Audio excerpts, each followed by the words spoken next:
Hello everyone, welcome back to Khushi's cafe. Hope you all are doing well. और बहुत दिनों के बाद में मैं वेलकम कर रही हूँ, और वो भी थोड़ी सी बेकार सी सड़ी हुई सी शक्ल लेके।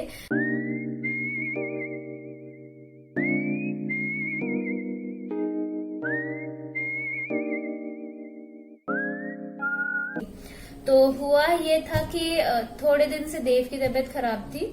सैटरडे से थोड़ा बहुत शुरू हुआ था, संडे को क्योंकि उसको दवाई दे दी थी, उसको फीवर था तो वो ठीक हो गया था। लेकिन मंडे के बाद उसको फिर से मतलब हल्का हल्का फीवर आया। और फिर मेन प्रॉब्लम फीवर की नहीं रही, मेन प्रॉब्लम उसको खांसी होने लगी, और खांसते खांसते वो वॉमिटिंग कर दे रहा था। तो मंडे और ट्यूसडे को ऐसा चला। तो डॉक्टर क्योंकि और मेडिसिन दे रहे थे, वॉमिटिंग की दे रहे थे, फीवर की दे रहे थे, तो उसकी वजह से उसकी खांसी ठीक नहीं हो रही थी। तो कफ सिरप भी दी, पर एट द एंड वेडनेसडे को जाके हम लोग जब फिर से ले गए तो वो बोले कि अब एंटीबायोटिक देनी पड़ेगी। ये वायरल है, कोविड नहीं था, कोविड नहीं है, वायरल है। और इस समय वायरल बहुत ज्यादा फैला हुआ है। तो मैं आप लोगों से ये कहूंगी कि प्लीज आप लोग भी अपना अपना ध्यान रखिएगा। और हो सके तो अगर आप लोग ना भी लो, जैसे कि मुझे भी आप देख रहे होंगे कि थोड़ा सा आवाज आपको लग रही होगी मेरी जुकाम और खांसी, क्योंकि मुझे है, बट कोविड नहीं है। मैं फिर से बोलूंगी क्योंकि वायरल है। और अगर आपके बच्चे को ये वायरल होता है तो आप लोग एंटीबायोटिक जल्दी दे दीजिएगा, ज्यादा वेट मत करिएगा। हम लोगों ने ये गलती की कि 3 दिन वेट किया, उसके बाद एंटीबायोटिक दी, बल्कि हमको सिर्फ 1 दिन देख लेने से एंटीबायोटिक दे देनी चाहिए थी, क्योंकि ये वायरल थोड़ा सा आजकल बहुत ज्यादा मतलब है ये चीज। तो देख आप लोग भी इस चीज का ध्यान रखना, क्योंकि बरसातों का टाइम चल रहा है, कुछ कहा नहीं जा सकता। और दूसरी चीज ये कि अब देव काफी ठीक है, थोड़ी उसकी खांसी अब भी बाकी है, और एंटीबायोटिक का अभी उसका थोड़ा डोज और बाकी है। तो लेकिन वो अब रिकवर्ड है, पहले से बेटर है, 70% बेटर है। बस उसकी खांसी ठीक हो जाने से वो पूरा ठीक हो जाएगा। अब क्योंकि देव को शुरू हुई थी, मैं बताऊं, मेरे हस्बैंड को सबसे पहले थोड़ा बहुत खांसी शुरू हुई थी, उससे देव को थोड़ा सा इन्फेक्शन आया होगा, और फिर एट लास्ट अब मुझे भी आ गया है। तो 2 दिन से मुझे भी ऐसा ही है, जुकाम और खांसी। मैं आप लोगों को डिटेल में इसलिए बता रही हूँ क्योंकि आजकल कोविड और वायरल बहुत ज्यादा, मतलब कोविड तो है ही है, लेकिन इसके साथ में ये वायरल जो चीज है ना, तो मैं चाहती हूँ कि आप लोग अपने बच्चों का ध्यान थोड़ा ठीक तरीके से सभी लोग रखें, और टाइम से उन्हें एंटीबायोटिक वगैरह टाइम से मेडिसिन दिलाएं। वेट मत करें, घरेलू नुस्खा वगैरह देकर वेट ना करें, देखें ना, क्योंकि उससे चीज बढ़ जाएगी। ठीक है, तो इस सब चीजों का आप ध्यान रखना। और 2 या 3 दिन से तो मान लीजिए मेरी बिल्कुल भी स्टडीज नहीं हुई है। उससे पहले तक जब देव बीमार भी था तब भी मैं स्टडीज कर ले रही थी, क्योंकि इनकी नाइट ड्यूटी थी, तो दिन में ये घर में ही थे, और ये देव को मतलब देव सो जाता था तो ये उसके साथ में ये भी सोते रहते थे, तो देव इनके साथ में सो जाता था। पर उसके बाद इनकी जब नाइट ड्यूटी खत्म हुई और ये डे शिफ्ट में जाने लगे, तो मुझे बहुत ज्यादा दिक्कत हुई, क्योंकि मैं रात भर भी देव के साथ जाग रही थी, क्योंकि जाग नहीं पड़ता यार, छोटा बच्चा है, बीच बीच में कुछ भी रोता है, उठता है, खांसता है, या कुछ भी दिक्कत है, तो मुझे मतलब मेरी रात भर मेरी जाग के निकल जाती थी। तो 2 रात स्ट्रेट, 2 या 3 मान लीजिए, हाँ 3 रातों से मैं स्ट्रेट मतलब ठीक तरीके से सोई भी नहीं हूँ। और इसके अलावा मुझे भी ये खांसी फाइनली हो ही गई। अब हुआ क्या है, साइकिल ऐसा है कि ये ठीक हो गया है, देव ऑलमोस्ट रिकवर्ड है, और ये चीज मुझे थोड़ा सा अभी बाकी है, तो मेरा भी ये कल तक ठीक हो जाएगा मोस्ट प्रोबेबली। तो इसीलिए मेरी, क्योंकि देव को मुझे टेक केयर करना था, और क्योंकि मैंने मेड को फिर से रोका, हालांकि सिर्फ बर्तन ही कर रही थी वो, बट फिर भी आने से एक हेल्प तो रहती है, आपके दिमाग में रहता है कि हाँ चलो बर्तन छोड़ दो, वो कर देगी। तो मेन चीज ये थी कि मैंने मेड को भी, जिस दिन से देव को थोड़ा तबीयत खराब हुई, मैंने उस दिन से ही रोका, क्योंकि हम लोग तो यार दवाई वगैरह लेके रिकवर हो जाएंगे, सब कुछ ठीक है, बट उन लोगों का तो काम रोजी रोटी यही है ना। अगर वो बीमार पड़ गई तो फिर उसके लिए ठीक नहीं होगा। उससे मैं खुद ही सारा काम भी कर रही थी, और क्योंकि देव को भी देखना था, तो इतनी सारी चीजें साथ में हो रही थी, तो इसीलिए पढ़ाई मैंने थोड़ा सा 3 दिन से तो मैंने बिल्कुल भी पढ़ाई नहीं की। और आज मैं अपने रूम में आई हूँ 3 दिन के बाद मैं आप लोगों के साथ पहले बात कर रही हूँ, और अभी टाइम हो रहा है 3:30, ऑफिस जाती है, यही मेरी मेन सिटिंग होती है। लगभग 3:30 से लेके 6:30 पौने 7 तक मैं ये सिटिंग करती हूँ, और बीच बीच में ऑब्वियसली यार बच्चा है तो देव आएगा, थोड़ा बात करेगा, उसको कुछ चाहिए होगा तो मैं उठ के दूंगी, वो एक अलग बात है। वो ये आ गए हमारे देव, हेलो बोल दो।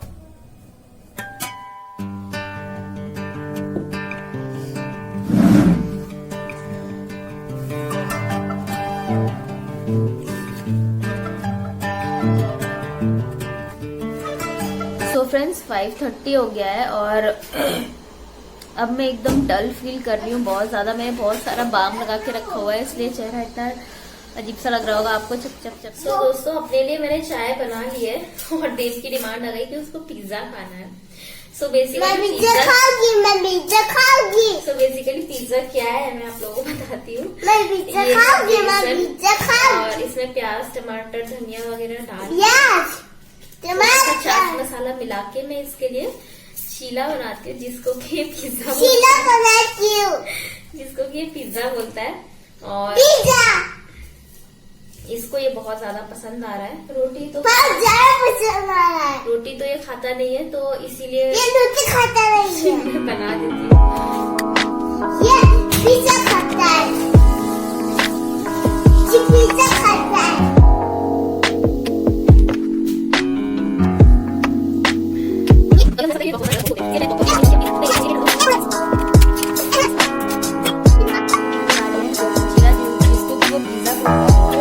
मम्मी से बात ही नहीं की है, उन्हें पता है कि इन लोगों की तबीयत गड़बड़ है, इस टाइप से है। तो करके कल मैंने फोन लगाया और एक सेंटेंस में बता दिया कि मैं काम कर रही हूँ इस तरीके से, बस इतना बोल के मैंने फोन रख दिया। तो अभी मैं बात करती हूँ मम्मी से और उन्हें बता देती हूँ ताकि उन्हें भी थोड़ा सा ये हो जाए कि हाँ ये लोग अब ठीक है, तो बता देती हूँ। और इसके साथ साथ में मैं अपनी पीती हूँ चाय, देव अपना खा लेगा।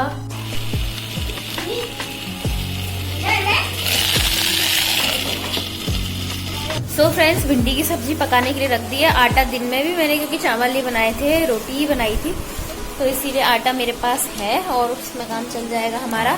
अब मैं जा रही हूँ, 7 बज गया है, जल्दी खाना बन गया है, दिया जलाने के लिए। मच्छर बहुत ज्यादा हो गया, देव ने नेट का गेट खुला छोड़ दिया है ना, बहुत देर तक तो मच्छर आ गए सारे अंदर। देवू मच्छर आ गए अंदर। तो फिर अब मैं जा रही हूँ दिया जलाने के लिए, जय जय करने के लिए। और उसके बाद मैं फिर से ज्योग्राफी पढ़ूंगी क्योंकि बाहर हो रही है बहुत तेज बारिश, मतलब बहुत तेज हो रही है, तो वॉक करने का तो कोई चांस ही नहीं है अभी इस समय में। तो इसीलिए मैं ज्योग्राफी ही पढ़ूंगी क्योंकि अब मुझे थोड़ा सा ठीक ठाक स्पीड में चलाना पड़ेगा, तभी मैं 20 तक सब कुछ कवर कर सकूँ।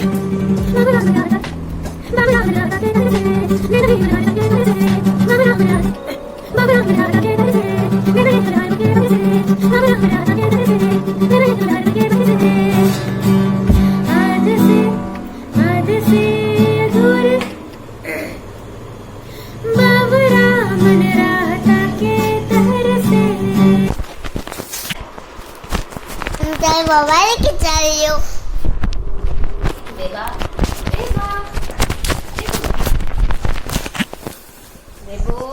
Hello friends, good morning. और मॉर्निंग हो गई है, नेक्स्ट डे है और एकदम बैंड बजी हुई है। मुझे रात भर नींद नहीं आई बिकॉज ऑफ गला। नाश्ता करने के बाद में I am feeling really better और अब मैं जा रही हूँ सारा काम निपटाने के लिए क्योंकि कोई मेड नहीं है, मुझे सारा काम करना है। तो एवरेज काम कर दूंगी, जैसे कि बर्तन सारे धो दूंगी और झाड़ू लगा दूंगी, पोछा नहीं लगाऊंगी। और इसके अलावा बहुत तेज बारिश हो रही है बाहर, बहुत तेज हो रही है और मेरा मोबाइल भी आने वाला है, तो मुझे बहुत ज्यादा खुशी हो रही है।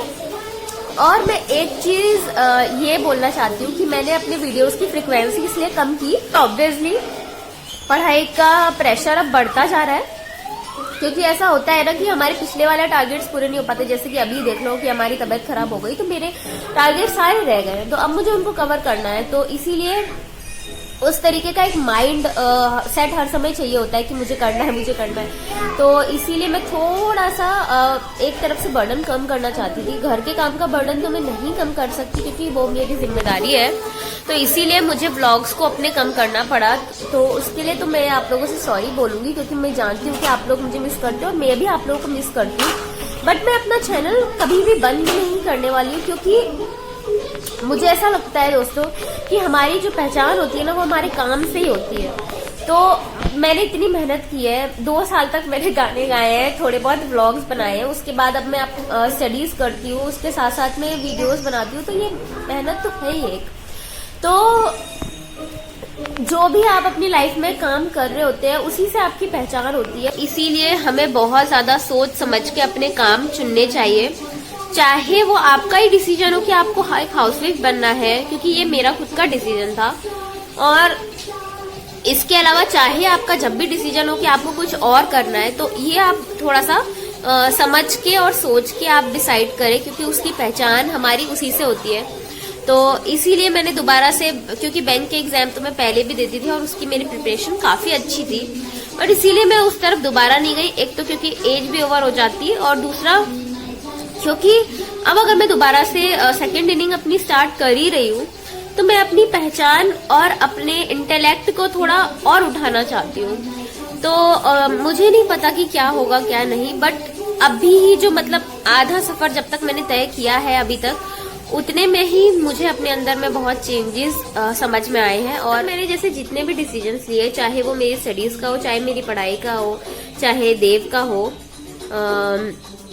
मुझे बिल्कुल भी रिग्रेट नहीं है। लेकिन हाँ, एक चीज है, क्योंकि मेरे से बहुत सारी अनमैरिड गर्ल्स भी जुड़ चुकी है, तो इसीलिए मैं ये चीज थोड़ा सा खुल के बात कर रही हूँ, ताकि आप लोग थोड़ा इस चीज को समझो। एक चीज का अगर मुझे रिग्रेट है तो वो ये है कि फाइनेंशियली इंडिपेंडेंट होने से पहले ही मैंने शादी कर ली। शादी का मुझे रिग्रेट नहीं है कि मैंने शादी कर ली, क्योंकि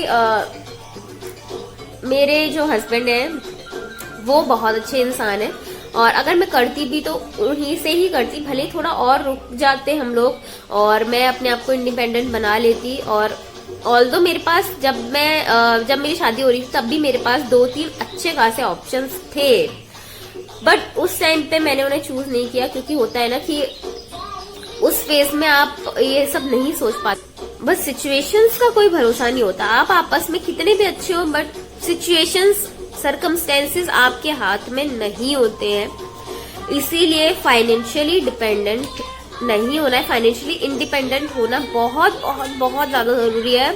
और गर्ल्स जो लोग अनमैरिड है, प्लीज अपनी शादी से पहले फाइनेंशियली इंडिपेंडेंट हो जाओ, तभी जाके शादी करो। भले उसी पर्सन से करो जिसको आप चाहते हो, बट उससे बोलो कि वो थोड़ा वेट करे, ताकि आप फाइनेंशियली इंडिपेंडेंट बन सको, उसके बाद आप शादी करो।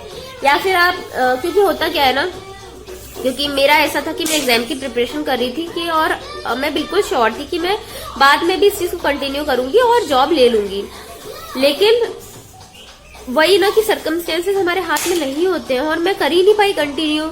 मैं आगे फिर से उस तरीके से मैं स्टडीज अपनी चालू रख ही नहीं पाई, मैं उस तरीके से फोकस कर ही नहीं पाई अपने कैरियर को लेके, और देखते ही देखते 4 साल निकल गए, स्ट्रेट 4 इयर्स मेरी जिंदगी से गायब हो गए, और कैरियर के नाम पर मेरे पास कुछ नहीं था। हालांकि ऐसा नहीं है कि मैं चीजें ट्राई नहीं कर रही थी, बहुत सारी चीजें मैं ट्राई कर रही थी, मैं बहुत सारी चीजें कर रही थी, बट मुझे खुद भी पता था कि इनसे मुझे स्टेबिलिटी मिलेगी या नहीं मिलेगी, उस चीज में कोई श्योरिटी नहीं है। अपने रूम में आ गई हूँ, और अभी जो मैं शूट कर रही हूँ वो मैं अपने न्यू फोन से शूट कर रही हूँ, और बहुत अच्छा लग रहा है, क्योंकि तबीयत ठीक नहीं होने की वजह से बहुत लो फील हो रहा था, बट नया फोन आने की वजह से थोड़ी सी खुशी हो गई है, और भगवान जी का आशीर्वाद ले लिया है ताकि हम और अच्छे से अच्छा काम कर पाए। और बेसिकली मैंने ये फोन ना अपने YouTube के पर्पस, क्योंकि होता है ना कि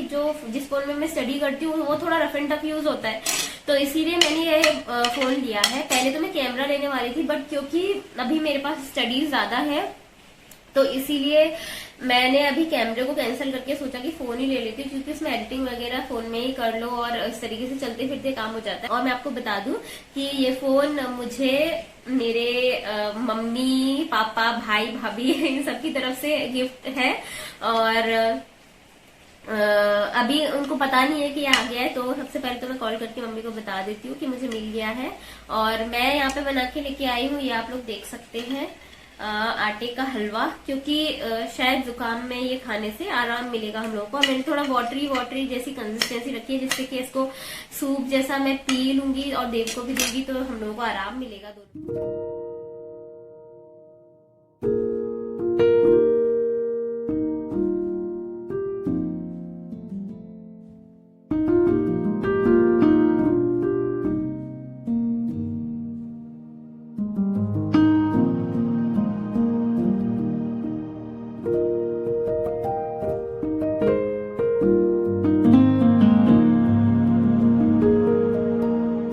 7 PM हो गया है और कल की तरह आज देव को फिर से यही खाना है, पिज्जा, मतलब वही चीला। तो मैं उसके लिए वो बना रही हूँ, अपने लिए चाय बना रही हूँ। और बहुत ज्यादा बेटर तो मैं आज भी फील नहीं कर रही हूँ। सभी लोग अपनी अपनी लाइफ में मेहनत करते रहो, आगे बढ़ते रहो। थोड़े बहुत हर्डल्स आते हैं, कोई बात नहीं, बट रुक नहीं जाना है। और जो भी सोचा है अधूरा किसी भी काम को छोड़ के रिग्रेट वाले फेज में नहीं जाना है। बस ये सोच के ही करो, क्योंकि मैं यही सोच के करती हूँ कि अगर मैं छोड़ भी दूँ तो किसी को क्या फर्क पड़ेगा यार। मैं नहीं भी अगर करूंगी, मैं नहीं भी पढ़ूंगी तो क्या, एक हाउसवाइफ अपना घर संभालेगी, बाहर नहीं भी जाएगी, ऑफिसर नहीं भी बनेगी, या कोई काम घर से बाहर जाके नहीं भी करेगी तो किसी को क्या, बट मुझे फर्क पड़ेगा। मेरी लाइफ किस तरीके से आगे चलेगी या मैं अपनी लाइफ में क्या काम करती हूँ उससे मुझे फर्क पड़ेगा, उससे मेरी पर्सनैलिटी को फर्क पड़ेगा, मैं एज अ पर्सन